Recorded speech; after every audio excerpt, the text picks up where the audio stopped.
Hi there. Have your kids ever asked you to do something that you were like, and you did it anyway? Well, that's in today's video.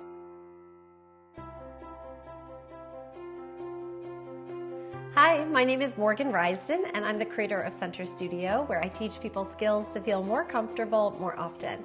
Now, if you're new to my channel and this is your first time here, friend, welcome. You're in for a treat. I'm doing something a little different today because it's my channel and I can do that. It's still in line with what my content is all the time, so I don't feel like this is so far out of left field, but it was something I thought I would play with, and it'll help me prepare for something that I'm doing later this week. Now, if you like this video and you'd like to check out some of my other ones, please be sure to do that. I'm also gonna leave the subscribe button there and the notification reminder just to help persuade you, if you like the video, to make sure to hit those buttons. That really helps me out a lot, and actually YouTube loves it. When you guys hit those buttons, it means a lot for me. It helps me reach other people that are more like you, and I can serve more people. All right, let's get started. This will be fun. I hope. We'll see. Now, in today's video, I wanted to do something different because that's my husband. He also works from home.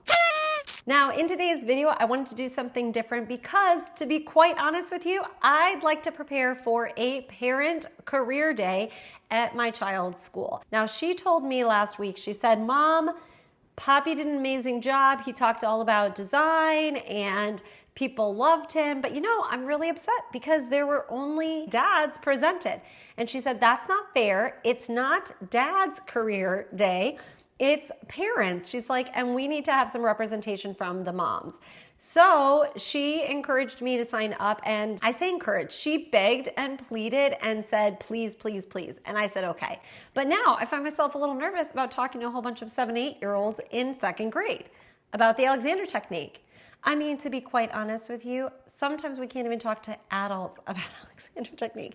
I have students, heck, I've got colleagues who are like, "How do you talk about this work?" So I just thought, you know what, I'm gonna try doing one on YouTube. I'm going to do a video on my questions that the teacher has sent me in preparation, and I'll see what are my answers, and then if I don't like them, I have time to perfect them before I present on Thursday. So we'll give it a go. These are the questions that were sent to me by Mr. Gray. Okay. What does your day look like? What does my day look like? So my day looks like, how am I going to answer that? How does your day look like? How does your day look like? So for me, most days start at 6:30, and I start to get all my children up out of bed. All my children, I have 2, but that's like a lot. If you have none, 2 is a lot. Heck, 1 is a lot, 2 is a lot, but it's not a lot when you say all. Anyway, what does your day look like? I digress. This is going great, guys. I feel like I'm going to be totally prepared to talk to these second graders. Okay, what does your day look like? Every day is different, which is what I love about my job.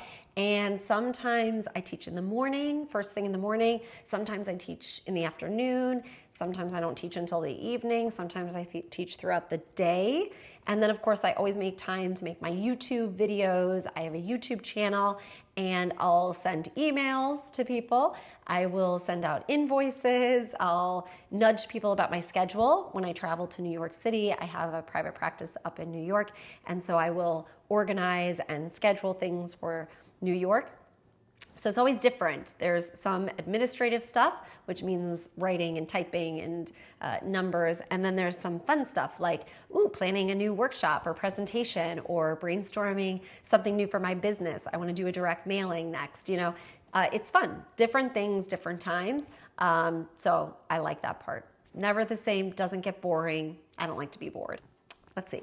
Do you like your job? Is it fun? Why or why not? Yeah, I love my job. I love my job. I'm very happy with my job. I love my job. I love my job. I love my job. I'm very fortunate and grateful to have my job. I love teaching. I love what I do. I wouldn't want to do anything else. Why? Is it fun? Yeah, it's fun. It's fun because it's always different. And I'm somebody who, while I love routine, I like different things. So I'm always meeting new people, but then I'm always reconnecting with students who I've seen before, either recently or sometimes I haven't seen them in a few years. And why or why not? And I like helping people. So my job surrounds around helping people get better at feeling good in their bodies and in their minds. And that's a lot of fun to help people feel better. So yeah, I like it. How did you get into this work? How did I get into this work? I got into this work because I feel like these questions could be in a different order, but whatever. How did you get into this work? You know, honestly, I'm going to combine this with another question y'all have, which is, what did you study in college and where did you study? So I went to school at Illinois State University. They have a very good theater program, and I got into this work because I was studying with a focus on theater, a focus on the acting track specifically, and my movement/stage combat teacher was also training to become an Alexander Technique teacher. And he would bring in sort of these activities or exercises that we would do in class. And I still remember the very first one. He did this exercise where he had all of us actors stand in a row in front of a mirror. And we were standing there and our arms are down, our feet are underneath us, and we're all looking at ourselves in the mirror. And he talked us through this exercise where we brought our hands up and we're thinking all these things. And we just literally, I think we did like this. It was a very minor, small movement. And I remember, friends, my hands were like different lengths. When I was done, I was like, why is my right arm so much longer than my left? And then my head was like, what? Like I was looking in the mirror. What's going on? So I was instantaneously curious and interested about what is this exercise that we did in movement class on the Alexander technique that had my arm literally like a foot longer than the other one. Nobody touched me, nobody did anything. People just talked me through a simple exercise that you wouldn't think would result in one arm being significantly longer than the other, but that's what happened. And so it instantaneously sparked my interest. Now, so how did you get into this work? So I liked it.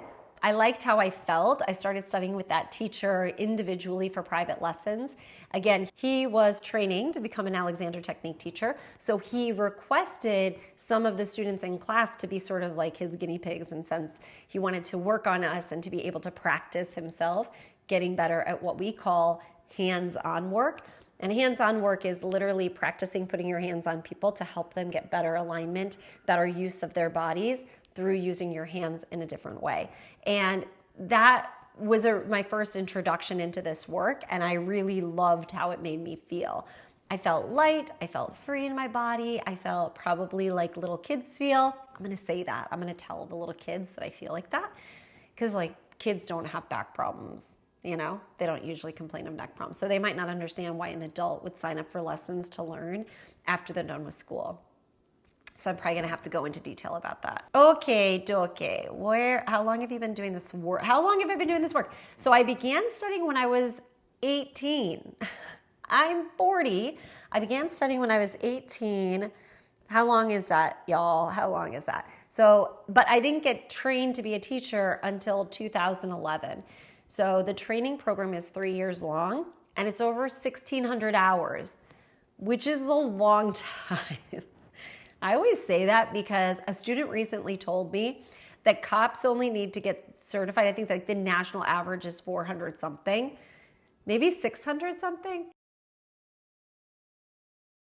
Anyway, it's less than 1,600 hours, and I just thought that was like, because they have to do a lot, cops. So yeah, 1,600 hours, 3 years, it's intense.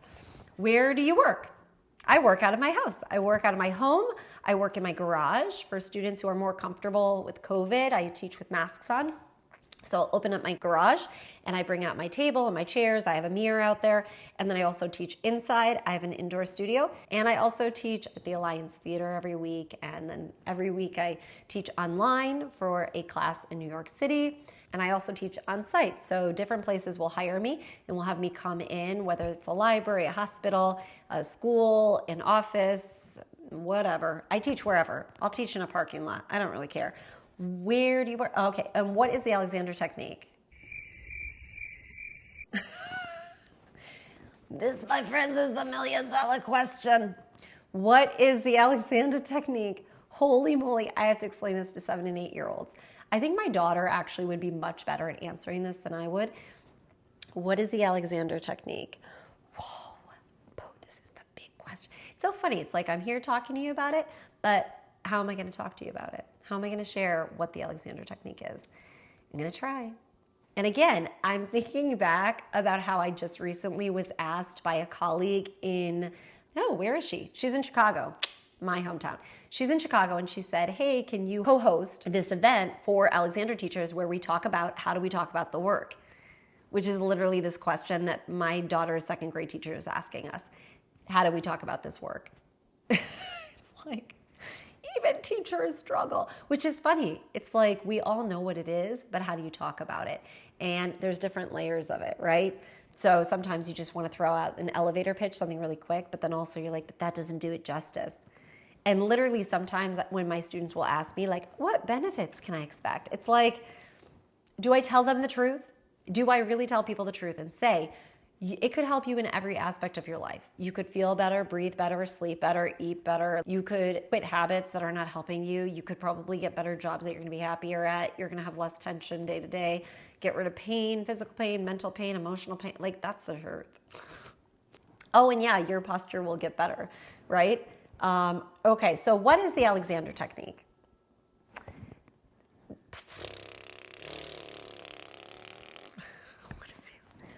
The Alexander technique is a set of skills that somebody learns, and it's a way in which you learn to use your mind and your body differently. So how to be more efficient and use yourself in a way that's more helpful day in and day out. And you might say, well, what does this even look like?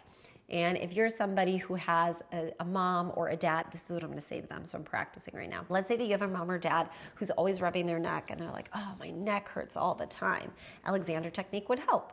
Or let's say that somebody says, ooh, I just pulled a muscle in my back. Ooh, Alexander technique would help them. Or let's say that you see, Uncle Bob, and he's hunched over like this, and, his neck hurts, maybe his back hurts, his knees hurt, and he's always sitting like this. Well, Alexander technique could help. His posture would improve, and hopefully all of his joints would feel a little bit better as well. So that's what Alexander technique is. Am I going to say that? I don't know what I'm going to say. I got to work on that one. Okay. What is healthcare education, and how is it different from what we learn in school? Now, it's funny because when I signed up for this, friend, they made me put what industry am I in? And if I remember, I think they asked what, maybe there were categories. I don't know why I chose, maybe I put in healthcare educator because I was like, what do? Industry, education, but it's healthcare related. Okay, so then he turns it into the question of what is healthcare education and how is it different from what we learn in school? So oftentimes people will just tell you, write. So I'd like you to write a sentence. I see Naya brings home homework. Right now you guys are learning about shapes and the different angles and sides. And so you guys count.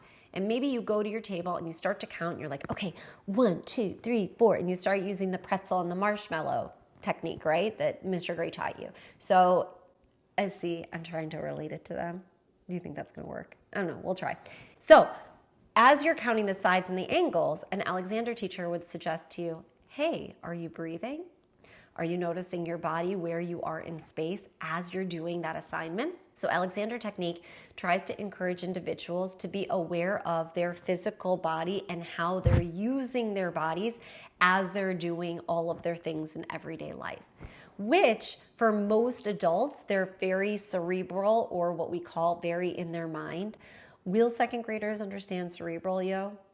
Folks, help me out here. Are second graders going to understand that? I don't know. We'll see. So for most adults, we're very much in our heads. We're thinking about things, and we're running around, and we're doing errands, and we're getting dinner ready, and we don't necessarily pay attention to how we're using our bodies as we're doing those things. So people will be doing all this stuff, and they'll be driving, and then they'll be complaining about their neck later, but they weren't really aware of how they were scrunching up their shoulders to their neck while they were driving. So that's what Alexander helps individuals do. So I think of myself as a healthcare educator because I'm helping people pay attention to their body as they're using it in their day-to-day life.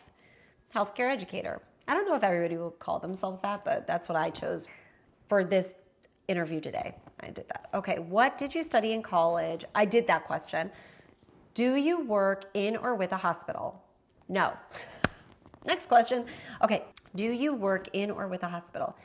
So the quick answer is no, but the longer answer is yes.